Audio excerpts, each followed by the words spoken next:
And so thank you all for coming out in this really lousy weather, but that's part of development work anyway. My name is Philip Oxford. I'm a professor of political science and the director of the Institute for the Study of International Development. And the Institute, along with the major in international management from the Des Hotels Faculty of Management, are very pleased to be able to sponsor today's McDonald-Currie Lecture. We are really fortunate to have a great person speaking. You'll see that I'm obviously right when I say she's a great person. Just going through her CV in 1986, driven by a vision to launch and develop another cutting-edge fashion brand in Canada, Joelle and her future husband, Louis Adler, secured Canadian exclusivity for the Italian-based Diesel fashion label. Today, as president and CEO of Diesel Canada, Joey's keen understanding of the Canadian marketplace and her entrepreneurial savvy have helped grow the brand into one of the most recognizable and sought-after fashion labels in the country. And when you apply that entrepreneurial spirit to something that's more social, more development-oriented, what do you get? Well, you get exactly what Joey's done.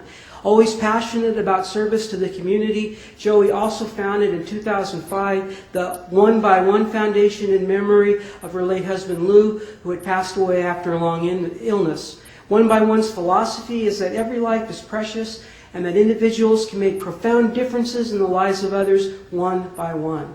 One by One's mission is to improve the lives of children in Canada, the U.S., and around the world with programs dedicated to the fundamental pillars: food, nutrition, health, water, education, and play.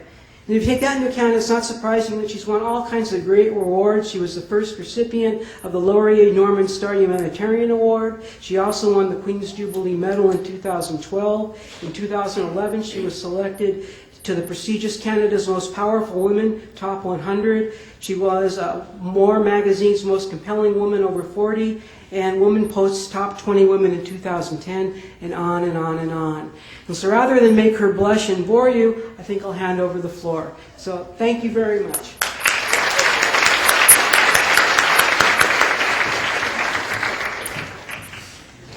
Oh, hi everybody. Bonjour tout le monde. Do we have francophones in the audience? Okay.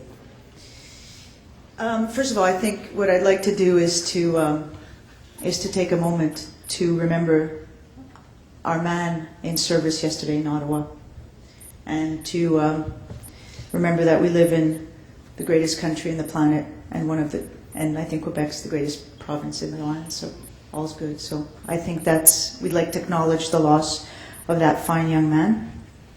Alors, je vous remercie infiniment d'être là.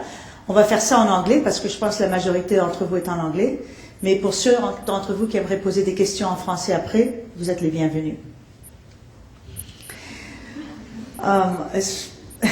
So first of all, I just want to thank Professor Oxford for having me. I want to thank the Faculty of Management at McGill and the Institute for the Study of International Development, of which I think you should all be very proud to have in your school. It's an amazing, amazing institute, and really at the cutting edge of where the world is going.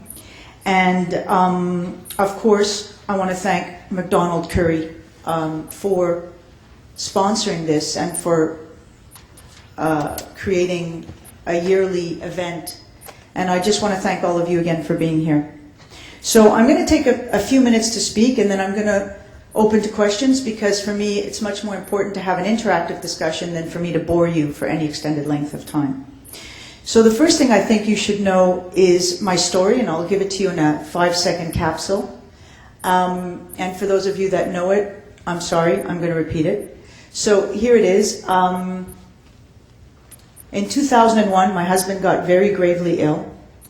And we'd always been, and I want to distinguish this conversation between philanthropy and social enterprise.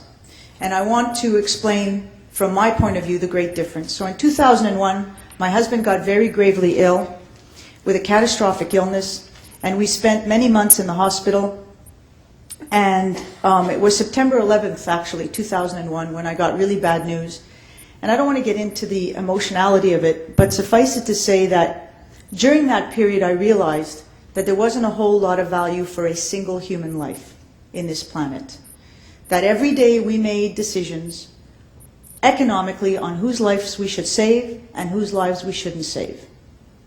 And I promised myself during that journey that I would spend the rest of my life promoting the value of one life. And it's an interesting thing. I mean, a lot of it comes from my culture and my religious beliefs, but at the same time, one of the things that's always struck me, and I think it's very prevalent in places like Africa, I'm very privileged to sit on the board of Partners in Health, and when the AIDS epidemic hit, Paul Farmer, who's my hero, said that he could treat AIDS and communicable diseases in the developing world, and the World Health Organization said you can't, and he proved that you could. And why do I bring that up? Because down the road in this discussion, I'll explain to you why it's so important to consider the value of every single life in everything that we do. It's not only a philosophy from a humanitarian standpoint, it's a philosophy from your own standpoint. And why do I say that? Because if you value a single human life, in everything that you do, in every relationship that you have, you will be present in the moment with that person across from you. So that we can talk about later, because that's not really why we're here. So my husband passed away in 2003, and I decided that what I really wanted to do was to go explore what was going on in Africa. And so I took my first trip to Africa in 2006, and like all serial entrepreneurs, because that's what I am, I'm a serial entrepreneur, I was getting frustrated. I would go, and I would see all these things happening, and I would apply my business brain to it, and I would really frustrate the people that were on the ground, and they would frustrate me. And why is that? Because we were talking two different languages.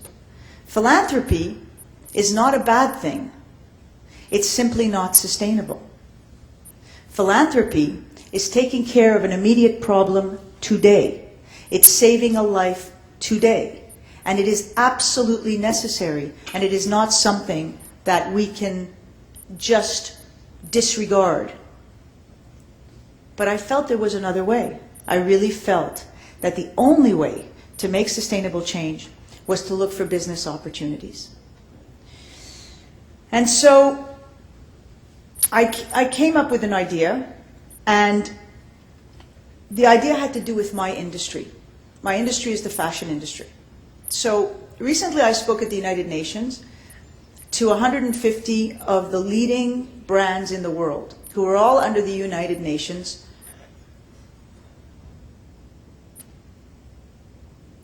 The UN had brought us all around because they wanted to know what we were doing in our business. Does anybody know anything about the fashion business in this audience? Does anybody care about the fashion business? Oh, the ladies? Any men? Come on. Ah, one. Okay. So here's the way I started. I was being interviewed by one of the writers of The Economist, and I said, I am a capitalist pig. Anybody here from the School of Management? Because I don't want to be overrun. Okay, good. Thank the good Lord. Okay. I am a... Yeah, emergency exit. I'm a capitalist pig. And what is a capitalist pig? It's someone who wants to make a whole lot of money. Okay? Many of you will say, well, that's a terrible thing. But I want to make a whole lot of money because I want to reinvest it in other people and help other people. So that makes me a capitalist with a heart, which is okay. So like, capitalist bad, capitalist with a heart good. Can we all say that? Capitalist bad, capitalist with a heart good. So don't always qualify every capitalist as a bad person. The manufacturing industry of clothing is a $650 billion industry at FOB. It has little regulation. It has 150,000 factories, and I would assume it employs close to 100 million people. And if we put 5% back and reinvested it from where we derive benefit, we would change the world in 24 hours. Because that would be $30 billion into the hands of the most needy, most worthy people on the planet. So why am I explaining this to you? Because I believe there's two paths in the world right now. One is philanthropy, which takes care of immediate needs, especially in emergency. And then there's what I call social entrepreneurship. What is an entrepreneur? I would like somebody here to give me a definition. Who wants to give me a definition of entrepreneurship? The people in the management school, I would hope there would be one of you who could, please. Oh, come on. Come on, one. Are you shy or you don't know? Who's shy and that knows but shy? You can whisper it to someone else who's not shy.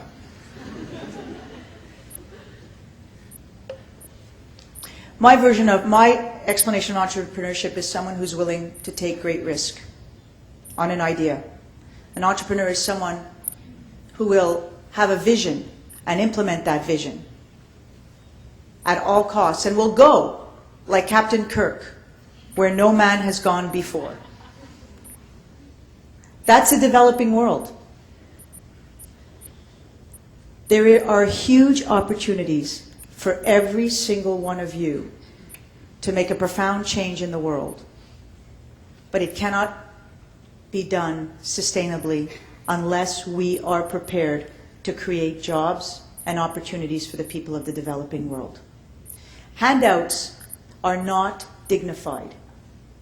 I always like to use the example of, can you imagine for 1 second what it is like for a parent, a father, or a mother to go out and to put their hands out because they can't feed their own children or they cannot send their children to school. And we've been doing this for 60 years. We've been going into the developing world and we've been handing out food and medical and all of those things. And it's not that we've done badly. We've done very good things. But I don't believe that that is the way for future change. And that's why I really appreciate what you're doing here, Professor. Because the real way is, how do you create sustainable development? That's bringing all you entrepreneurs and those with great ideas to the developing world to change things in a sustainable way. So I want to tell you the story of my first project was in Rwanda. I landed in Rwanda in 2006, and I was in a village, and there were 15 women who wanted to start a basket weaving co-op. Does anybody know anything about basket weaving? It's actually an amazing opportunity, and a lot of artisanship in the developing world is a great opportunity for everyone. So there was 15 of them, and they were very rudimentary, and I decided to give them their first order. I ordered 300 baskets, and why? Because we were having our event in Toronto for One by One, and we would always buy gifts for the people that had bought tables. And I said, why should we buy gifts at home? Here's an opportunity to create a gift with the people that are there and have them send them over on it. This was June and our event was September. You cannot imagine the pride that these ladies took. You cannot imagine the workmanship that they wanted to get to. They would keep sending me samples every couple of weeks until they felt that they had reached the level of what they call master craftsmanship. We gave them an order of $5,500. 2 years ago, when I was there, the co-op had grown to 500 women. They were major suppliers to Bloomingdale's and Macy's. And when I started to speak to the original 15 women as to what they had done with the money that they were making, the stories ranged from, I bought my son a bike to go to school. I bought my parents a house. I bought a goat so that I could get milk that I could sell and create her. Somehow, we forget how incredibly passionate, innovative, and self-reliant humans can be if they're just given one leg up. When I was in Rwanda in 2006, there was a factory that was owned by the government. It was a clothing factory. And the government of Rwanda said to me, we want to give it to you. Just please get it going. And I looked at all the logistics. Rwanda's a landlocked country. It's hard to get back and forth anywhere. The cost of air freight was expensive, getting the fabric in, getting the fabric out, almost impossible. But as I sat in that factory, I said to myself, what is the biggest and most important hiring industry of the developing world? First and foremost, it is the fashion industry. Did anybody know that, by the way? No. When I was a kid, we were raising money for Bangladesh. N'est-ce pas? And we used to walk, and Bangladesh today, of course, still has tremendous poverty, but has really risen to what my friend Jeffrey Sachs calls the first rung up the economic ladder. Has anybody read Dr. Sachs's book, The End of Poverty? Yeah. Did you get past the 3 chapters? Because if you did, I'm giving you a medal. Did you? Oh my God, what's your name? What? Maddie. Maddie got past the first 3 chapters. Okay. I didn't. So, so basically the idea of my industry is that nobody wants to talk about it because everybody's afraid that if we upset the apple cart, we're going to ruin the potential of 100 million jobs. But at the same time, if my industry was controlled and overseen like the oil industry is, as an example, we would probably be in very serious trouble. So I said to myself, why can't we, as entrepreneurs, come into the developing world, but put back responsibly and equitably from where we derive great benefit? Because what have we done in the developing world? It's called the race to the bottom. What is the race to the bottom? The cheapest labor. So when we started out in Hong Kong, that was the cheapest labor. When we couldn't work in Hong Kong anymore, when their economy grew, we went to places like Taiwan and China and Vietnam and Korea and Bangladesh. And we just keep running after the cheapest labor. This is what my industry does. Is it fair? I don't think it's an issue of fair. One of the things I also want to impart on you is changing things with love, not negativity. Because when you try to change things with negativity, you very rarely succeed. So I looked at my industry and I said, I want to be the agent of change. And what would happen if I opened a factory, state-of-the-art, LEED certified, where people had better working conditions? I keep the wages the same to not upset the apple cart, but I would share my profits back with the workers in the community. I started talking about this idea in June of 2006. Do you know when I finally got it opened? October of 2013. No, what are we, 14? Yeah, 2013. Why? I don't know. I think part of it was because I was a woman, or am a woman, and international culturally was difficult. Part of it was because the industry doesn't really want to change.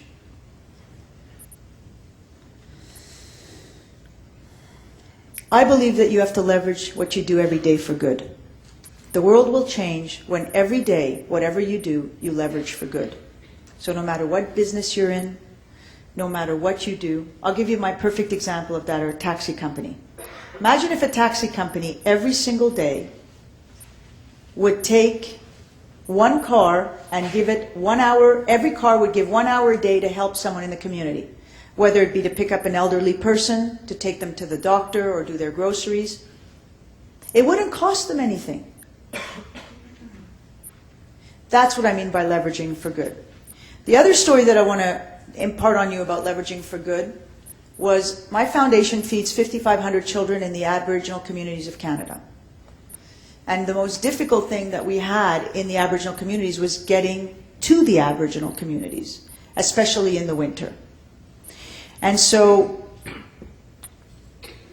Pepsi came, and this is not about the developing world, although I think in a lot of ways we could call our communities in the Aboriginal communities the developing world in many. Am I off base with that, Professor? No.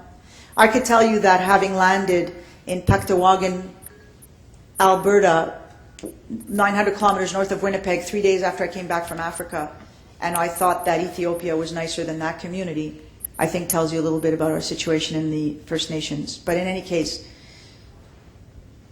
I said, Pepsi wanted to come on board with my foundation and they wanted to give me money. And I said to the president at the time, I don't want the money. He looked at me like I had lost my marbles. I said, I want your Quaker Oats, your Dole juices, and I need your bottlers to deliver the food to the most remote areas. Because no matter how remote a place is, Pepsi gets delivered.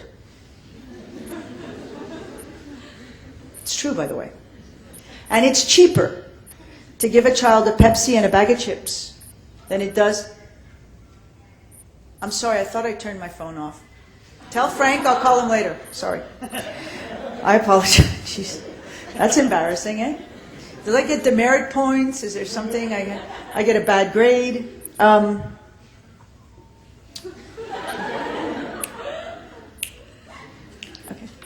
That was Frank Sinatra for all you that were born before 1990 here? Less, right? Yeah. We're getting old. Anyway, my point of it is, again, the story of leveraging for good. Go to Pepsi, say, don't want your money. Give me the food that's going to be wholesome for the kids and help me deliver it. Today we have 3 partners in the breakfast program. Sodexo, Pepsi, and then we just signed De Beers. De Beers, the diamond mine, because we have a community in northern Quebec, and we couldn't get the food there. But you know who gets all sorts of stuff there for their workers? De Beers. Not the Bears, De Beers. Saturday Night Live fan. You're outed. Okay. Guys, I like to make light of certain things, but I just want to say one thing. I've traveled all over the world. I've traveled to the Sudan. I've traveled to Rwanda. I've traveled to Kenya. I've traveled to Ethiopia. I've spent a lot of time in Haiti, and we can talk about that. There is a sense of hope. There is a sense of opportunity. Today, in this country, and in the United States and most Western developed countries, the economic growth will be very, very small for the next many, many years. We just don't have the ability to run it faster than 1 or 2%, and we're going to be very happy with that. Rwanda grew 8% last year. Haiti grew 6 or 7%. The opportunities are so vast to go, be entrepreneurs, put people to work with the sole idea of putting back in a way that is equitable to what we derive such great benefit from. And so I don't know any other way. My model is, and let me tell you something, it is not easy. When we look at the factory issue, it's taking 7 years to open a factory with an idea that is so beneficial to everyone. It's not for everyone. How many people are here tonight? Maybe 300 and some odd? 400? I'm sorry? Yeah. So 400. 10% of you are going to be billionaires.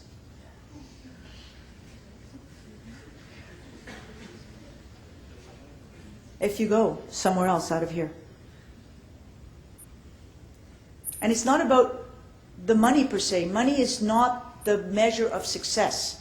The measure of success is if you're happy with yourself in what you do every single day.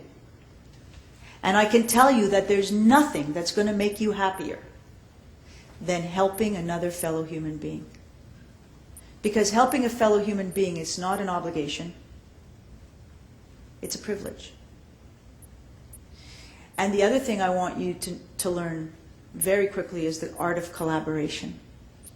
My generation, the baby boomers, we're not very good at that. Because we were raised in this concept of he who has the most toys when he dies wins. So we were raised in this competitive nature Our parents were parents of the Great Depression, of World War II. And so the fear of not having, the fear of being less, drove their children, like me, to fight to win at all costs. And so the baby boomers have kind of screwed up the world a little bit for you, but at the same time, they've done a lot of good. Take what we've done well and ignore all the stuff we've done poorly. When you walk into our factory in Haiti, there's a rubber flooring on the cement. Why is that? So people don't stand on cement all day. There's special lighting, which is state-of-the-art, which we flew in from Miami, so people don't have to sit in harsh lighting every day. There's a doctor at all times for our workers and their families. Every line of production is responsible for a garment from beginning to end. So there's no manager on the floor. There's a sense of responsibility, a sense of dignity, a sense of pride. Every operator can do every single component of the garment. So if someone wants to get up and go to the bathroom, someone can go from one place and take over theirs easily. We're just at the tip. I mean, we are losing so much money. We keep putting money back, but it's okay. Because I am committed to making this an example. I know that I may not be alive when the whole world operates like this. And this is what innovators sometimes have to face. You have an idea, you try it, it's like beating your head up against the wall, and eventually it happens, because you know what? In this world, no matter how much bad there is, good always does prevail. It takes time, but I promise you, good does prevail, and doing the right thing does prevail. Anybody want to volunteer or do internships? I encourage you to do that, guys. I encourage you to go to the developing world, take your passion, your ideas, your innovation, and go see what it's all about. It's about collaborating. It's about putting people to work. It's about treating people with dignity. It's about connecting one-on-one. And it's about always doing right. There's no doubt in my mind that we will change the world only one way: when things are sustainable. When things can perpetuate themselves without constant interjection of outside world. And let me tell you something. I've been in Haiti now since 2005. Haiti's our big, and one of the things I had to learn as this, entrepreneur was take it easy.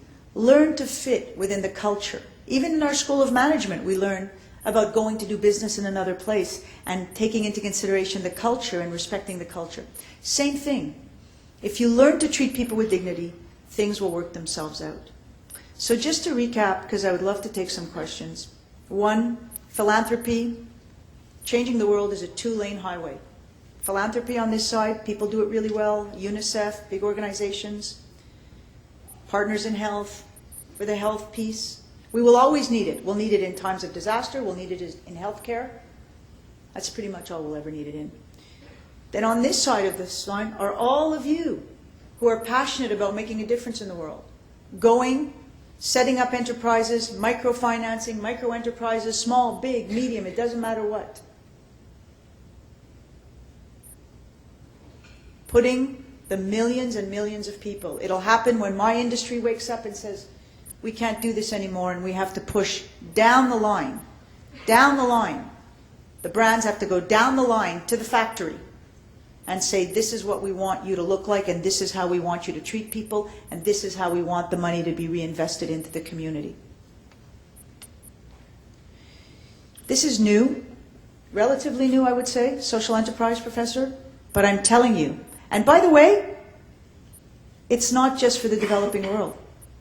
It applies to here as well. Every single day, we have to wake up and think, what can I do to make the world a better place? And if it means getting on an elevator and smiling and talking to the person in the elevator. The other day I made a post on Twitter, and I just said that fear is our greatest paralyzer. Fear will paralyze you, as it has paralyzed me, from moving forward and doing what I want or what you want. Acknowledge the fear. Acknowledge it. Know that it's there. And do not let it overwhelm you. And I posted that in 44, something like that in 40, and I got a retweet from someone who said, thank you so much. I was just about at the end of my rope. And I tweeted back and I said, I know how you feel, because I've been there. I've been there. I've known what it is to have such fear that I was paralyzed from it. And it'll happen throughout your life. So be brave. Acknowledge that things are scary. The world is a scary place. But fundamentally, I believe that the world is a good place. That there's many more good people than there are not so good people. And just learn to trust each other, collaborate with each other. I always say, passion, entrepreneurship is based on opening up your heart and taking risk. When you open up your heart and you take risk, you're going to meet 10 people. 2 of them are probably not going to be the right fit for you. But if you don't do that, you miss out on the 8. So I encourage all of you, you are the future of the world. And I don't say it lightly, by the way. The professor will know, and my friend here will tell you, I do this all the time. You ask me to speak, it could be to 10 young people, it could be to 200, it could be to 500 young people. I will do it. Why? Because I want you all to know that you are the future of this world. Everything you will do from this day forward will be that one little drop of water that will make the world a better place, or not. And how you choose to conduct yourself, and how you choose to make an impact on the people around you, has so much energy and power that you cannot imagine. And I'm not going to get metaphysical on you, but I've lived this. I know. I speak from experience. Smile. Care for each other. Don't look at what someone looks like. Listen to their heart and who they are. And you will change the world. You will change it. I promise. Anybody want to take the challenge with me? Who wants to take the Change the World challenge? Come on. Okay. That's a little hesitant. I will take questions right now. Anybody? Walk up to the microphone. There's a microphone over there and over there. You said you spoke at the UN to other fashion brands. Are there other brands that are taking like the same path as you, or it's still really like experimental? Actually, it's very interesting because the UN finally got this, what they call ethical manufacturing group going. And so there's people like Stella McCartney, and they're actually coming to the factory next Monday, the 3rd, which I'm excited about. Stella McCartney, Vivienne Westwood, and what they're doing now is they've actually started fabric production in Burkina Faso and Liberia. And, so they're looking at taking fabric, sending it over to Haiti, and making it there. So we're excited about that, yes. I mean, the problem is, who's a marketer here? Anybody? Okay, so in marketing, one of the reasons that we have a problem with the fashion brands is they say, we have $100 million worth of production. You can't do our production. You can only do, you know, $1 million of our production. If we promote that, we make our 999 million look bad, or 99 million look bad. And what I'm saying is own it. We can't change the world. The problem is everyone is black and white. It's not black and white. It's 50 shades of gray. Did I say that? No, it really is gray. You have to get to somewhere one step at a time. You cannot change the world overnight. So every little thing that you do is one better thing that you didn't do before. And this is what we're trying to get the brands to understand. They can't change their production and their supply chain overnight. But hopefully some of them are starting to understand. But that's the answer to that. Anyone else? Oh, there's a lady in pink.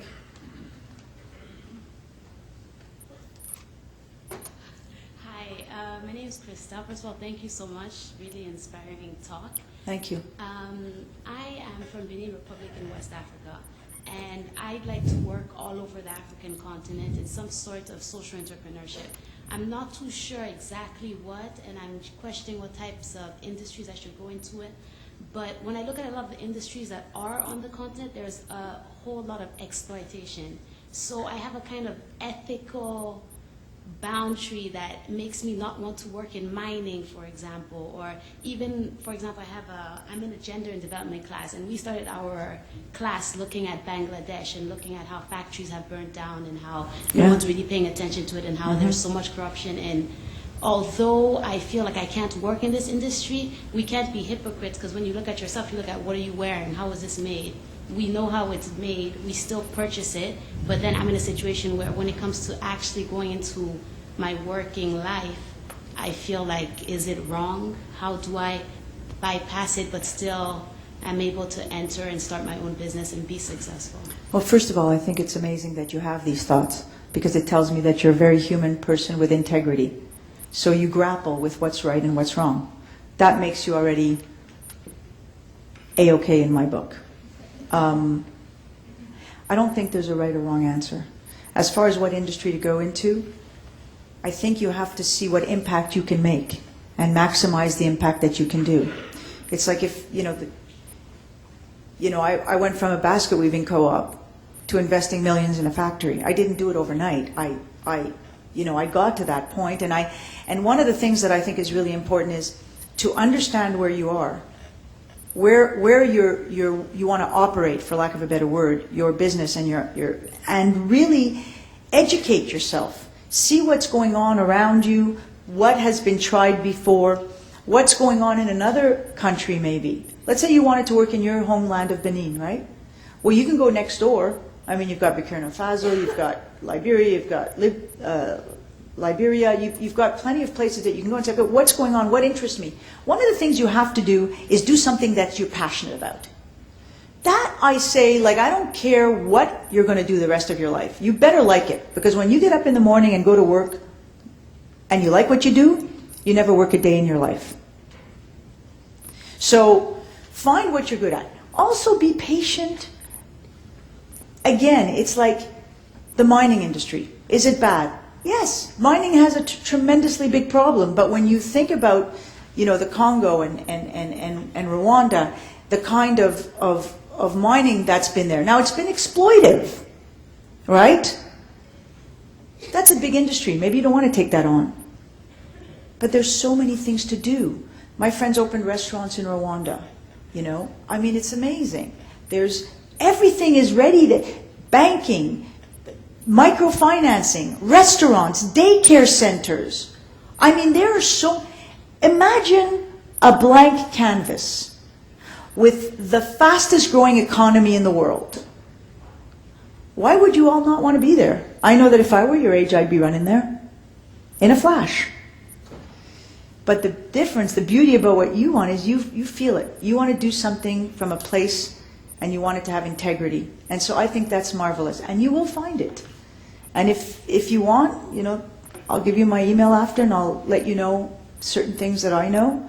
And if you want to explore them, I'm happy to help you. Thank you. Good for you, Krista. It's nice to meet you. Yes, ma'am.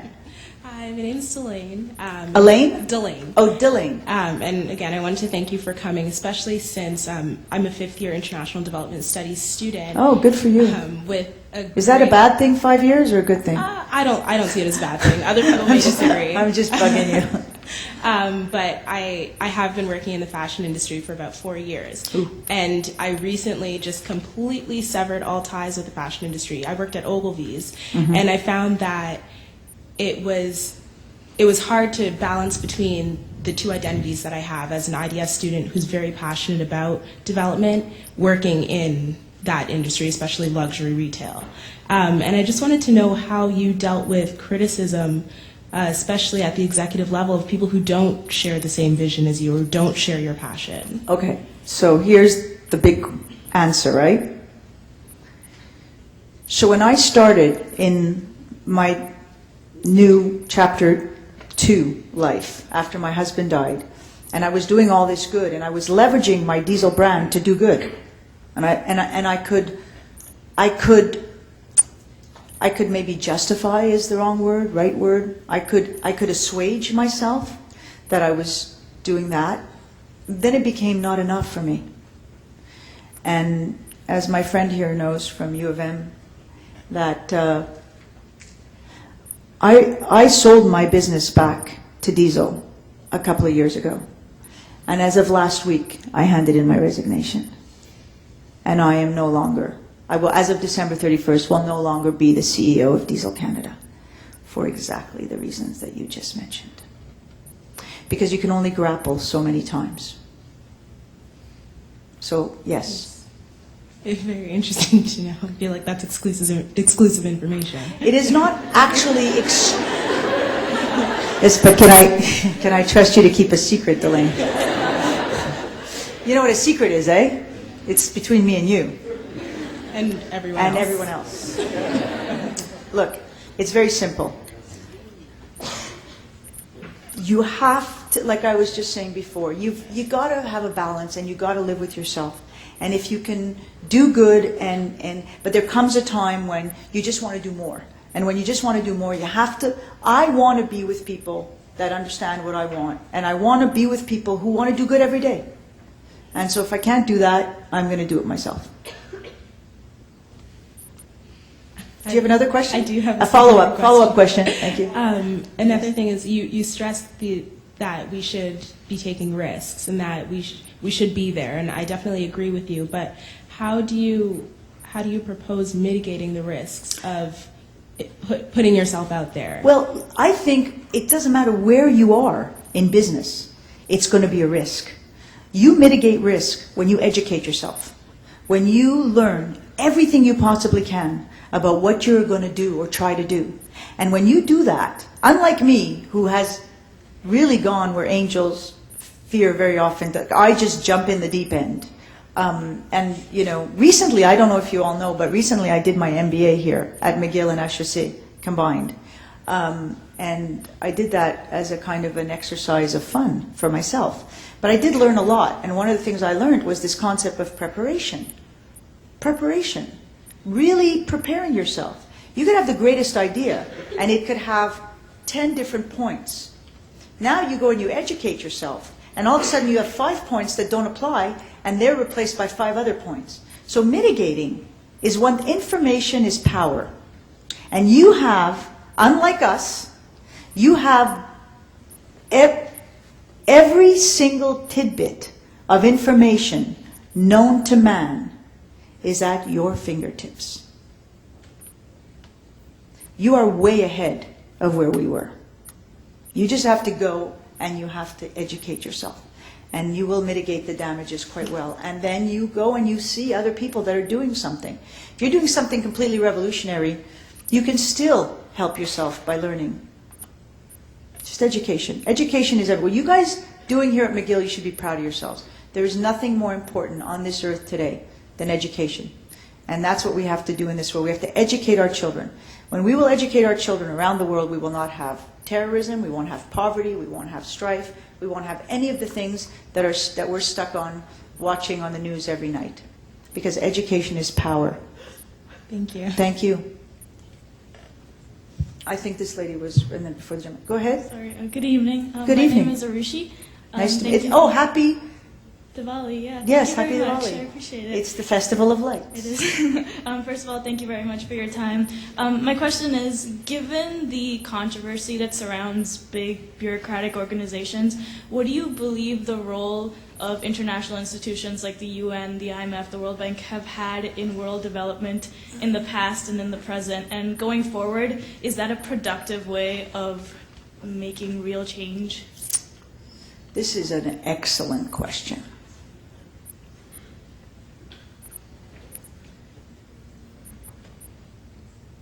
Okay. I work with the IDB, the Inter-American Development Bank. They're the clearinghouse for all Latin American countries' aid dollars. So, and by the way, they're owned 5% by the Canadian government and some by the U.S. So, if Argentina wants to give $100 million of aid money, it normally goes through the IDB. When I was in Haiti after the floods, I got a chance to sit with the head of the World Bank for Haiti, his region. And so we had just had the floods, and we'd been there, and the floods had hard hit Gonaïves, big time. Gonaïves was a disaster in Haiti. And so there was 12, different players at the table. I was the only non-Haitian, actually, at the table. We went around the table, and everybody was asking what the Clinton Foundation was asking everyone what they were going to be doing in Haiti now that after this is before earthquake, this is pre-earthquake time. So this is the first one. He said, what are you doing? We're building a school in Gonaïves. What are you doing? We're building a school in Gonaïves. What are you doing? We're building a school in Gonaïves. What are you doing? We're building a school in Gonaïves. Out of 12 players at the table, 10 were building a school in Gonaïves. When they got to me, the entrepreneur, what do you think I said? You can't answer because you know. I said, do any of you bleeping talk to each other? So what's the real role of big organization, in my opinion? Two things. One, disseminating emergency aid in the speed of light in huge disasters. And even then, they don't do it so good. Small entrepreneurial places are doing it better.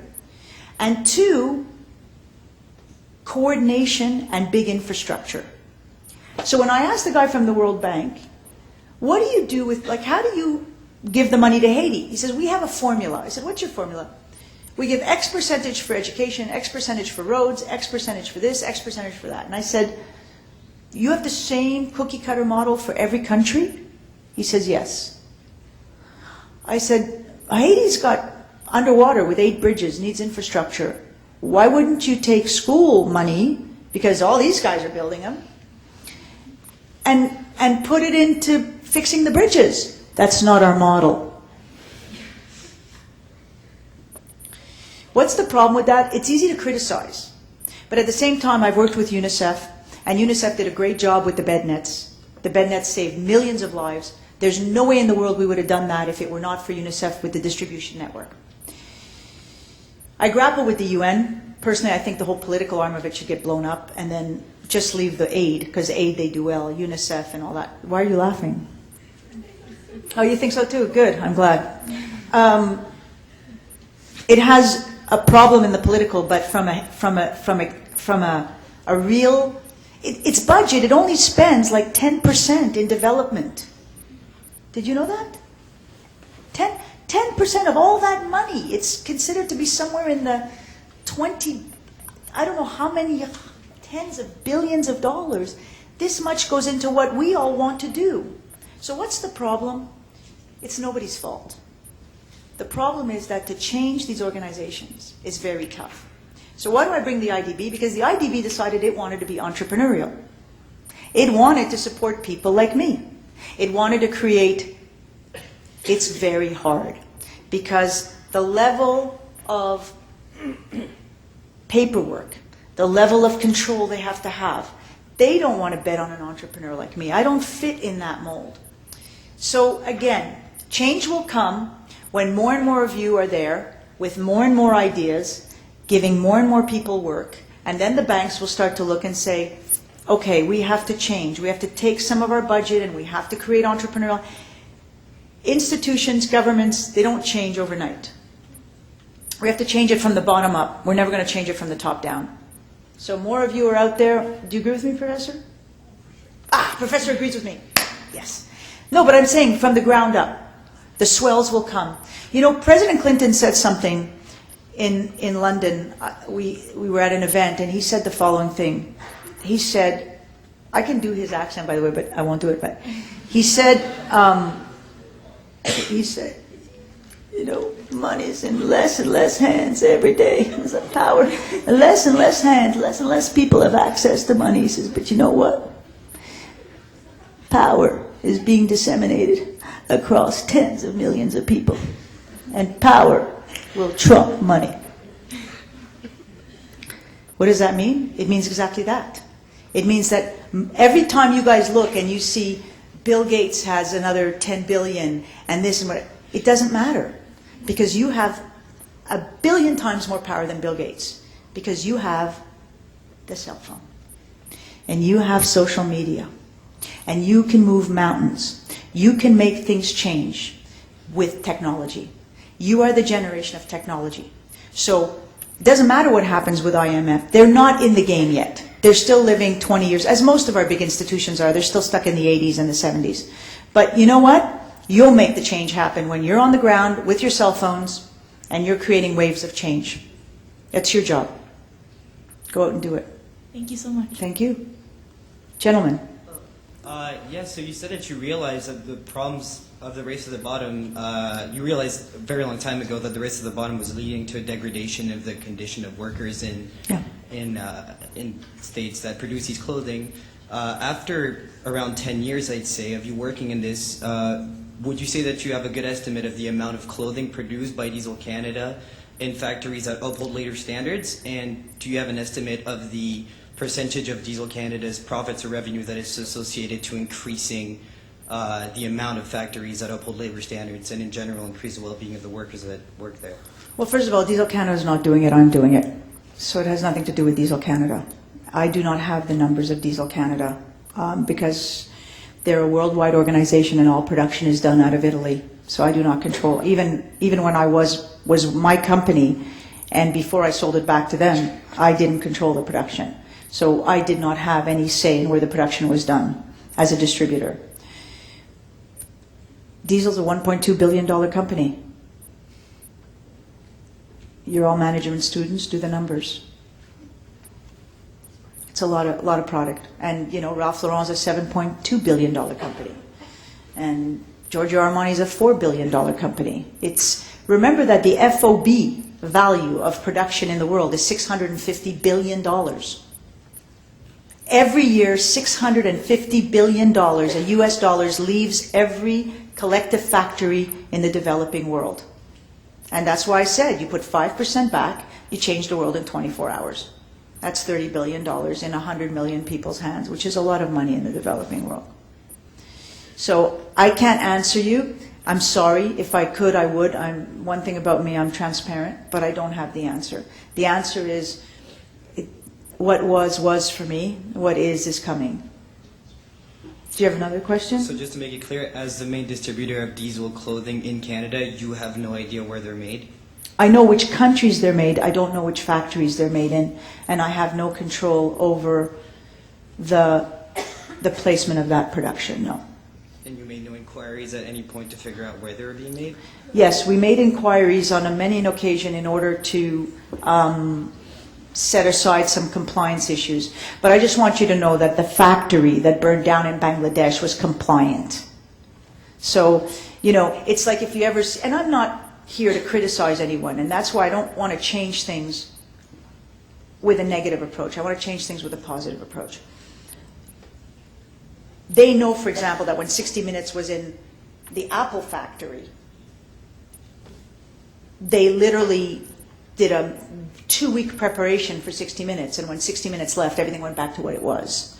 So this compliance issue, like Walmart has, I mean, it's all full of BS, if you want my honest opinion. I know a fund in New York that's starting. It's a $1 billion fund. Its sole responsibility is going to be to go into factories and upgrade it in terms of technology and stuff like that. And so we're working on it. We're trying. We're shit. Everything we've done up until now has been shit. We've abused, we've taken advantage of people, we've putrefied the environment, we've thrown dyes into the ground. We've done all that.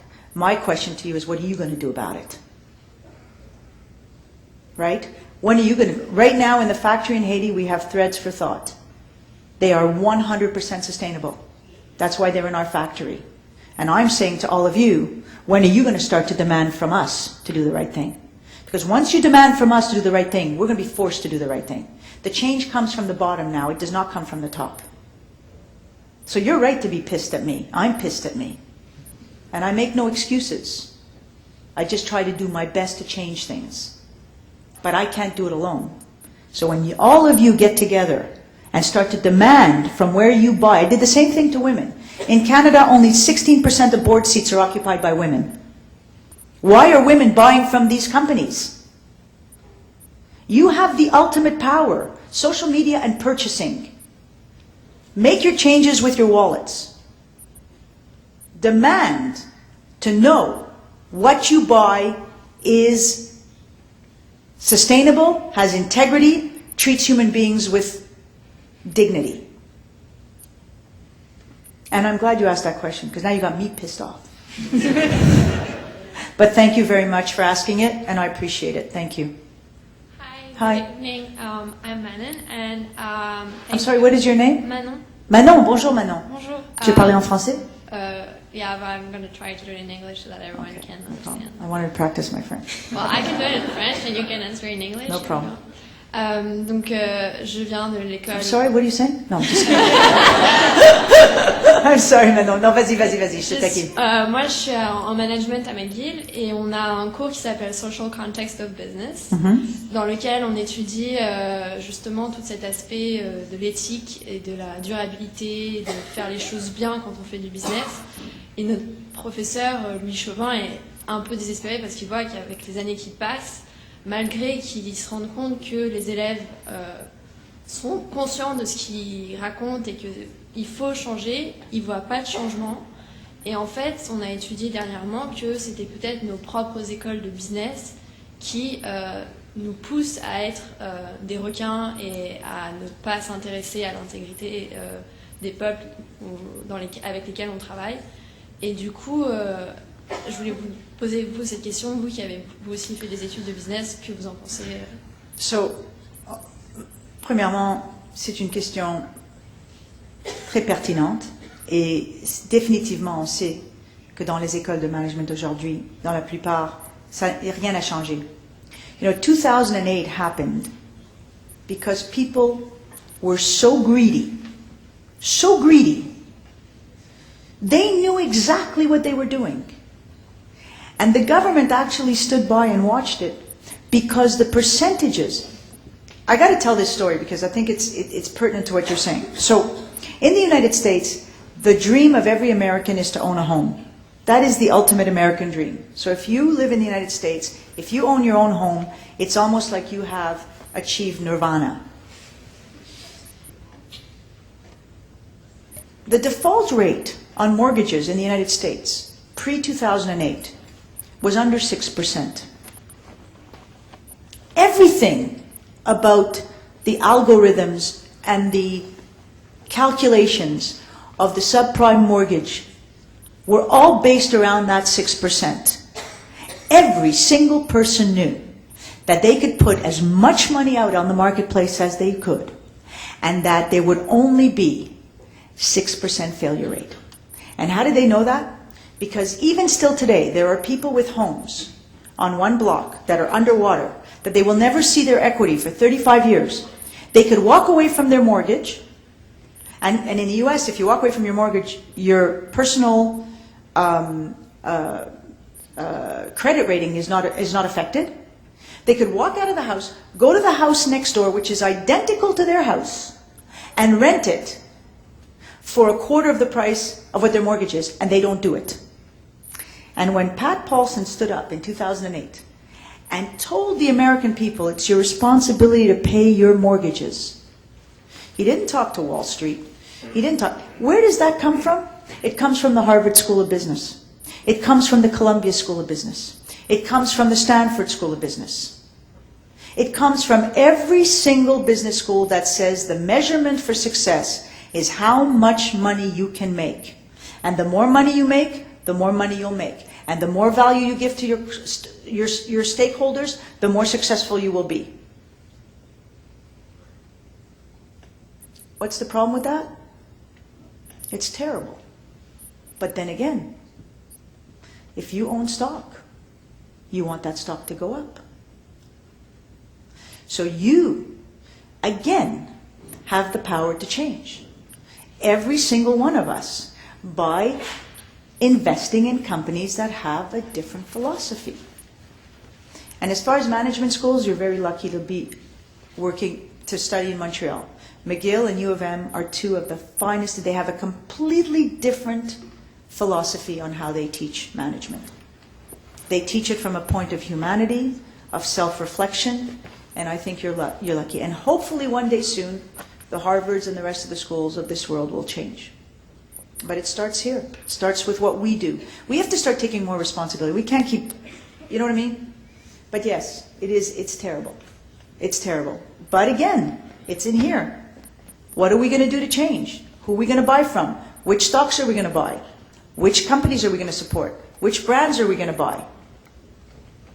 Merci beaucoup. Merci à toi, Manon. Mademoiselle? Hi, my name is Nicole, and I'm an IDS student. And my question kind of goes because I've been a volunteer in the Dominican Republic for the past 2 years. Nice. Congratulations. Thank you. But we work a lot more in the health section in like health education and with empowering youth over there. And like I'm not going to graduate with a business degree, and right now we're not creating jobs. So how do we go in a developing country and just help them without necessarily creating a job? Because I don't have that degree. So what's interesting is that there are organizations on the ground that are purely philanthropic that have an entrepreneurial mindset. They're the most successful. The one I always bring up is Partners in Health. Partners in Health, which I'm sure you know about if you're in the health. It's the largest non-governmental NGO in the medical community in the world. It's got 98 installations, and it operates in 14 countries, $100 million budget out of Harvard, and it's run by the greatest human being on the planet, Paul Farmer. When Paul Farmer first went, he opened his first outpost in Haiti in 1984. And what he noticed was he could bring health care, but it didn't help because the same people kept coming back because they had malnutrition. So he had to deal with the malnutrition. Then he had to deal with the communicable diseases. He's the man that invented the home health care worker. The home health care worker, which is our version of the CLSC, was invented in the developing world by Paul Farmer in 1984. Because he said, what if I take all the people around the community and give them jobs to go help the people that need help, whether it be to dispense medication for HIV or that have to be taken on a regular basis? So what am I saying is, even if you are going to do pure philanthropy, use your imagination on how you can take a model that exists and maybe apply things that is not in his model. So like Paul built, organic farms around the hospitals so he could feed the patients better. He just kept adding. He believed in education, so he started schools. So what started out as let me take care of people medically became an infrastructure and a community-based. Because ultimately what you want is to consider community as your focal point. Community is the key. What do you do in one community to make it as whole as possible and then duplicate that? So I think being an entrepreneur is not having a business degree, actually. Usually being an entrepreneur is not having a business degree. Being an entrepreneur is just someone who looks at things and sees solutions to problems that are never necessarily have been tried. So you can be real entrepreneurial without a business degree. You know why? Because you care. Thank you. Thank you. Good evening. Good evening. Can you hear me? Sure. My name is Leah. My question is actually very similar to what you asked. I noticed a lot of your examples about friends building restaurants or yourself, a factory. Like, it requires economical and social power. So what I wanted to ask is, given the fact that all of us are going to graduate soon and we don't have this power economically or socially, where do we start? Like, how do we start getting into the development field? Well, I think that's a very important question, but it's like I didn't start with the factory. I started by traveling to these countries and learning and educating myself and volunteering and doing other things like that. And then I learned from that. Now, I'm a business person and I've been blessed with a modicum of success, so I reinvested my successes into the developing world. There's plenty of small enterprises and microfinancing enterprises that can be started for very, very little money. And once you're there, you'll see it. It's all there for you to see. So nobody has to start by saying, oh, I got to open a factory for $5 million. No, there's so many opportunities. Like, I mean, every time I go there, I see 500 different things that we have that they don't have yet. And those are all business models that can be expanded, and they don't take much. And there's plenty of people on the ground who are very willing to support good ideas and good initiatives. Thank you. Thank you. Anybody else have any questions? No? Thank you very, very much, everybody. I really appreciate it.